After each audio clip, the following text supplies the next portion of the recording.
So if we're gonna work on scaling a couple of small items today, we're gonna start with some vanilla.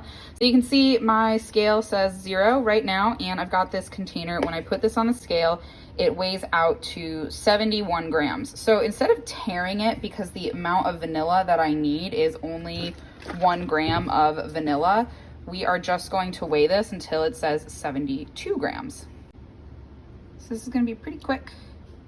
We went a little bit over, and so we're at 2 grams technically, well, 3 almost. A lot of times if you see your scale kind of bounce back and forth like that, it means you're probably at like 2.5 grams. So it's, you know, it's a gram and a half over what we need for the vanilla. So I can definitely pour a tiny bit of this back into the bottle, just so that I only have the 1 gram. But when we're talking about things in grams, 1 to 2 grams isn't going to be a huge difference. So I'm just going to leave this with about 2 grams of vanilla for my recipe, and that'll be a-okay.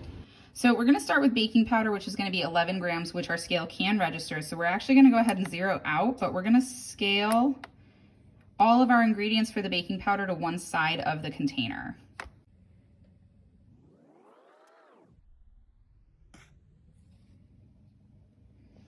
This is gonna help allow us to minimize our dishes while still keeping everything nice and accurate. So we just hit 11 grams. But now we need to add in 4 grams of cinnamon. So we're gonna add a little bit more of our baking powder just to make sure we've got that solid 11. So like we said, that could be reading like 10.5-ish. Now we should be at a good solid 11. We're gonna go ahead and get ready for our cinnamon. So we have 11 grams of our baking powder. We're gonna add in 4 grams of our cinnamon. So we're looking for a total of 15 grams on the tray now. By keeping everything in nice separate piles, it's still easy to identify how much we've scaled. And if we're over or under, we can remove a small amount.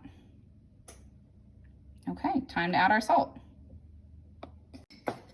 It's good to know that sometimes your scale might also fluctuate as a sign that your battery could be on the low side or that there's an unevenness. So definitely try to avoid ever dropping your scale. We need to add 2 grams of salt, so we're looking for a total of 17 grams on our scale at this point. And that should be everything. So now we've got our baking powder, our cinnamon, and our salt all scaled. Everything should be accurate for what it's supposed to be. And we've used 1 container for all of our small ingredients of mise en place by just doing some simple math and not having to worry about tearing and re-tearing several times.